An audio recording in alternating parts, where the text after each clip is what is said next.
चलते हैं mental math class 9th के नेक्स्ट पार्ट पर। मैं हूं हरी सर और आप देख रहे हैं आपका अपना यूट्यूब चैनल चलो कदम बढ़ाई। इस पर आप सभी बच्चों का स्वागत है।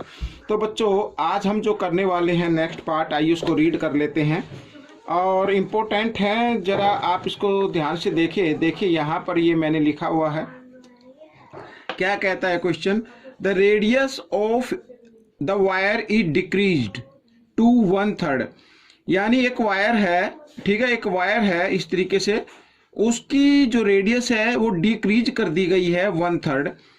Then how many times the length increase if the volume remain same. तो हमें बताना है, तो यदि वॉल्यूम सेम है उसकी तो लेंथ में कितनी इंक्रीमेंट हो जाएगी, ठीक है, कितना इंक्रीज हो जाएगा।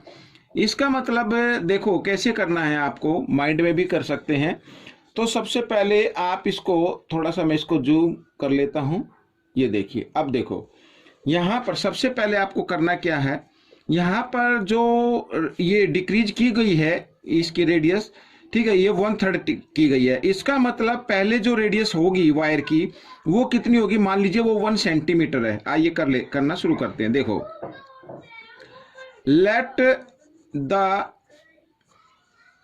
Radius of wire equal to 1 centimetre मान लीजिए, ठीक है, ये है। अब यहां पर लिखा volume remain same, volume same रहता है, तो हाइट यानी लेंथ हमें फाइंड आउट करनी है, ठीक है। अब इसकी हाइट हम मान लेते हैं h मान लेते हैं, तो हमें वॉल्यूम निकालना होगा, ठीक है। वॉल्यूम का फॉर्मूला होता है बच्चों πr²h। तो पाई की वैल्यू तो पाई रखनी है, r की जगह 1 रखना है, यानी कि ये आ जाएगा आपका 1 को 1 से मल्टीप्लाई करें तो 1 आएगा। आप चाहे तो 1 भी लिख सकते हैं, अदरवाइज यूं का यूं इसको छोड़ सकते हैं। और यहाँ पर सेंटीमीटर है तो सेंटीमीटर क्यूब आप इसे ले लीजिए। ये आपकी जो वॉल्यूम है ये ओरिजिनल वॉल्यूम है, ठीक है। अब यहाँ पर न्यू रेडियस क्या है ये लिख लेते हैं, न्यू रेडियस ऑफ वायर। अब इसमें कहा है कि डिक्रीज कर दी गई है, ठीक है, 1/3 क्या कर दी गई है, डिक्रीज कर दी गई है। यानी पहले 1 थी, अब क्या हो गई 1/3 हो गई सेंटीमीटर, ठीक है, ये डिक्रीज हो गई। अब हमें निकालनी है वॉल्यूम। तो वॉल्यूम का फॉर्मूला क्या होता है, यही होता है पाई r की जगह हम 1/3 इंटू 1/3 लिखते हैं और h, ठीक है, इस तरीके से। यहाँ पर ये h2 हो गया और ये h1 हो गया, ये मान लीजिए। तो अगर हम इसको मल्टीप्लाई करते हैं तो πh²/9 आ गया, ये आ गया। अब इसमें क्या कहा है, अब इसमें ये कहा है कि उसकी जो लेंथ है वो कितनी इंक्रीज हो जाएगी। अब देखो, अगर वॉल्यूम रिमेन सेम रहता है, यानी वॉल्यूम क्या है, रिमेन सेम, यानी सेम है वॉल्यूम। तो अब यहाँ पर मैं आपको बताता हूँ, देखो वॉल्यूम अगर सेम है तो πh2 ये फाइंड आउट करना है बाई 9 और इक्वल यहाँ पर πh, ठीक है, ये वो हो गया। अब पाई से पाई आप काट दीजिए, इक्वल में है तो दोनों इक्वल है तो कट सकते हैं। अब यहाँ पर ये जो 9 है ना, आप इधर ले आए, ये h2 हो गया और ये 9 h1 हो गया। h1 का मतलब हाइट से है या लेंथ आप मान सकते हैं। जो उसकी न्यू हाइट होगी वो पहले की 9 टाइम्स हो जाएगी। अब ये 9 इंटू मल्टीप्लाई का साइन है दोनों के बीच में, तो 9 टाइम्स हो गई। तो आप लिख सकते हैं जो लेंथ होगी, यहां पर मैं लिख देता हूं बच्चों, लेंथ विल इंक्रीज 9 टाइम्स, ठीक है, ये आपका आंसर रहेगा। इस तरीके से माइंड में भी आप इसको कर सकते हैं। आइए नेक्स्ट क्वेश्चन देख लेते हैं। तो नेक्स्ट क्वेश्चन में क्या कहता है, रीड कर लेते हैं। The volume of the cylinder of radius R, ठीक है, यानी एक सिलेंडर है जिसकी रेडियस आर है, उसकी volume is equal to the volume of rectangle box with a square base, ठीक है। एक रेक्टेंगुलर बॉक्स है और उसका जो बेस है वो स्क्वायर टाइप का है, ठीक है, यानी स्क्वायर टाइप का बेस है। क्यूबॉइड हो गया ये अब, ठीक है, रेक्टेंगुलर है तो रेक्टेंगुलर क्या हो गया, क्यूबॉइड हो गया। अब आगे लिखा है ऑफ साइड एक्स, ठीक है, जिसकी साइड क्या एक्स है।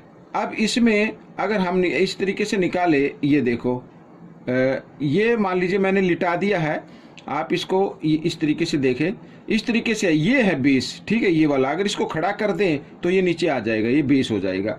तो इस तरीके से ये x हो गया, ये x हो गया। और यहाँ पर आगे देखो, आगे क्या लिखा, if the cylinder and the box have equal height, height क्या इक्वल है, अगर यहाँ पर सिलेंडर की हाइट हम क्या ले लेते हैं, h ले लेते हैं, तो ये हाइट भाई ये, अब तो ये देखो इस तरीके से है, इस तरीके से है ये, और इसको अगर हम करेंगे तो इस तरीके से हो जाएगा, यानी ये जो बेस आप देख रहे हैं ना, ये वाला बेस ये खड़ा हो जाएगा, तो इसकी h ये इक्वल हो जाएगी, ठीक है, इक्वल दी हुई है उसमें, तो हमने h रख लिया इसको भी।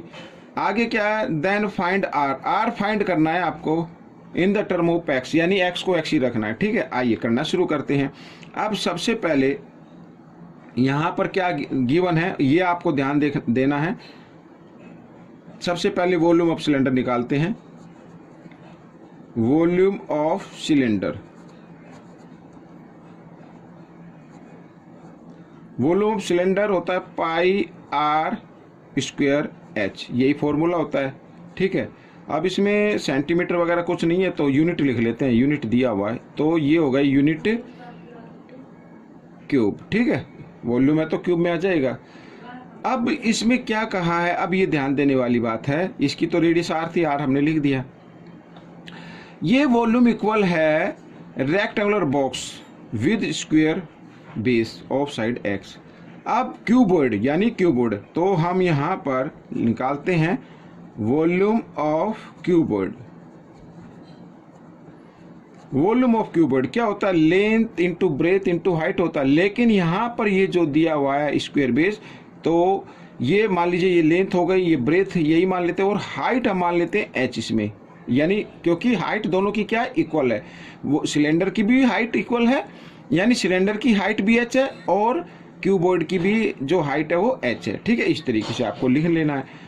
अब यहाँ पर x को x से मल्टीप्लाई किया, x स्क्वायर h ये आ गया, ये आ गया यूनिट क्यूब। अब देखो क्या कहा है इसके अंदर, इसके अंदर ये कहा है कि हमें find the r, r find out करना है, और इनकी वॉल्यूम क्या इक्वल है, ये r फाइंड आउट करना है, तो हम इक्वल रख देते हैं, pi r square h equal x square h, ठीक है। ये अब क्योंकि क्वेश्चन के अंदर आपका दिया हुआ है हाइट क्या इक्वल है, तो हाइट को आप काट सकते हैं, ठीक है। अब आर आपको फाइंड आउट करना है। अब देखो बच्चों, ये पाई इधर किस फॉर्म में, मल्टीप्लाई में, तो इधर आकर डिवाइड में हो जाएगा, तो हम इस तरीके से लिख लेंगे एक्स स्क्वायर यहाँ पर पाई, ठीक है।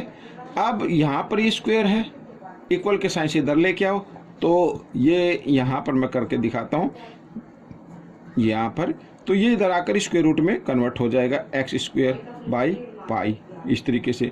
अब स्क्वायर से स्क्वायर रूट कट गया, तो इसको हम लिख सकते हैं एक्स बाई, अब पाई के ऊपर ये स्क्वायर का रूट बच जाएगा, ठीक है, साइन जो है ये स्क्वायर रूट बच जाएगा, तो ये आपका आंसर बनेगा बच्चों, ठीक है। ये आपका उत्तर निकल गया है।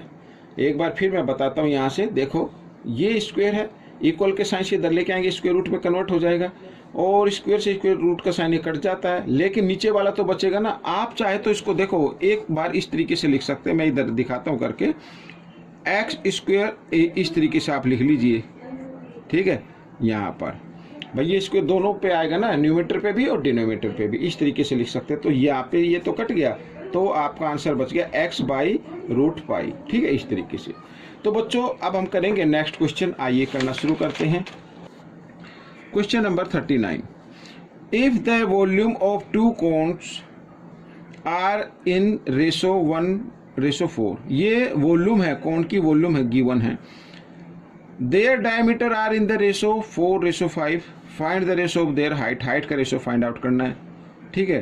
तो सबसे पहले देखो वॉल्यूम ऑफ कोन, ये फर्स्ट कोन हो गई, मान लीजिए रेशो में लिख लेते हैं, वॉल्यूम ऑफ, सॉरी ये गलत लिख दिया, वॉल्यूम ऑफ कोन सेकंड, ठीक है, इस तरीके से। तो वॉल्यूम ऑफ कोन फर्स्ट, तो फॉर्मूला क्या होगा, 1/3 पाई आर स्क्वायर एच, यही होगा, और नीचे भी 1/3 पाई आर स्क्वायर एच होगा। ठीक है, अब यहाँ पर बच्चों ये देखो, ये वॉल्यूम का है, वॉल्यूम मैंने लिख दिया, रेशो में लिख दिया, लेकिन इनकी वॉल्यूम का रेशो गिवन है 1/4, यानी 1:4 है, तो 1:4 को 1/4 लिख सकते हैं। अब सबसे पहले यहाँ पर ये डायमीटर का रेशो है। अगर यहाँ पर डायमीटर है, अगर हमें इसको रेडियस में लिखना है, यानी आर फाइंड आउट करनी है, तो जो डायमीटर होता है उसका हाफ क्या होता है, हाफ तो क्या होता है, रेडियस हो जाती है। तो 5/2 इस तरीके से लिख सकते हैं। तो 2 1 जा 2, 2 2 जा 4। तो यहाँ पर जो फर्स्ट कोण है उसकी तो रेडियस आप 2 ले लेना, और सेकंड की आप ले लेना 5/2। आइए करना शुरू। तो यहाँ पर पहले पाई से पाई काट दीजिए, 1/3 से 1/3 कट गया। अब नीचे देखो बच्चों, इधर आर हमें क्या लेना है, ये फर्स्ट, तो 2 × 2 × H1 ये हमें फाइंड आउट करना है। यहाँ पर आर क्या है, सेकंड की 5/2, तो 5/2 × 5/2, और यहाँ पर H2 और 1/4 लिख सकते हैं इस तरीके से। अब 2 2 जा क्या हो गया बच्चों, 4 हो गया। तो यहाँ पर इसको आगे कर लेते हैं, तो 4H1, और यहाँ पर 5 5 जा 25, और नीचे 4 आ गया, 2 2 जा 4 आ गया। इस 4 को हम इधर ले आते हैं, डबल में आ गया ना ये, तो इधर आकर इसको हम इस तरीके से लिख सकते हैं, तो इक्वल 1/4। ठीक है, और यहाँ पर H2। अब हमें H1 H2 का रेशो फाइंड आउट करना है। अब देखो यहाँ पर 4 4 जा 16, तो 16/25, और यहाँ पर H1 और H2 मल्टीप्लाई में इक्वल 1/4। ठीक है, कर सकते हैं ऐसे। अब इस नंबर को हम लेके आते हैं इधर, 16/25 जब इक्वल के साइन से इधर आएगा तो ये रेसिप्रोकल हो जाता है, आपको मालूम ही है।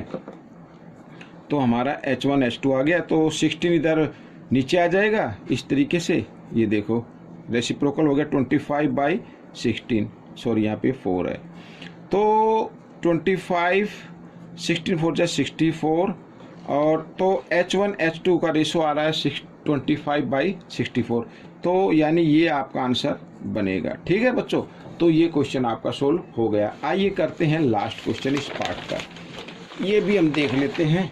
वीडियो थोड़ी लेंथी हो गई क्योंकि एक्सप्लेन करने में थोड़ा सा टाइम लगता है, लेकिन जब आप इसको सोल्व करेंगे तो आप जल्दी कर पाएंगे। If the radius of the base of right circular cylinder is 3r, यहाँ पर ये एक सिलेंडर है, ठीक है, और इसकी जो रेडियस है, ये वाली रेडियस ये है 3r, ये याद रखना। And its height is equal, इसकी जो हाइट इक्वल है to the radius of the base and the find its volume, जो इसकी रेडियस है ना उसी की हाइट के इक्वल ही आ रहा है। तो ये थोड़ा सा देखो कुछ इस तरीके से बनेगा, यहाँ पर ये ले लिया मैंने, और इस तरीके से बनेगा। ये रेडियस इसकी 3r है, तो इसकी हाइट इसकी रेडियस की इक्वल है, यानी हाइट भी क्या होगी 3r हो गई। ठीक है, अब हमें वॉल्यूम फाइंड आउट करना है, r के टर्म में फाइंड आउट करना है, यानी r को r ही रखना है। बिल्कुल ईजी है। वॉल्यूम ये आप काट दीजिए, वॉल्यूम ऑफ सिलेंडर, तो फॉर्मूला क्या होता है, पाई आर स्क्वायर एच होता है। तो बच्चों पाई की जगह पाई रखो, आर यहाँ पर बच्चों क्या है 3r, ये r है, 3r है ना, यहाँ पर ये 3r, तो r स्क्वायर है यानी 3r × 3r। ठीक है, और हाइट क्या है, हाइट भी 3r है इस तरीके से। अब बच्चों देखो 3 3 जा 9, 3 जा 27, तो 27 पाई r को r से मल्टीप्लाई करेंगे तो r³ हो जाएगा बच्चों, ये आपका आंसर आ गया। और यहाँ पर बच्चों स्क्वायर नहीं है तो आप यूनिट लिख सकते हैं, यूनिट क्यूब। ठीक है, तो ये आपका आंसर बन गया। तो बच्चों ये पार्ट आपका कंप्लीट हो गया है। आपको ये पार्ट कैसा लगा मुझे ज़रूर बताएं, और इसमें से देखकर दूसरों को सिखाना। मिलेंगे नेक्स्ट पार्ट में। Thank you.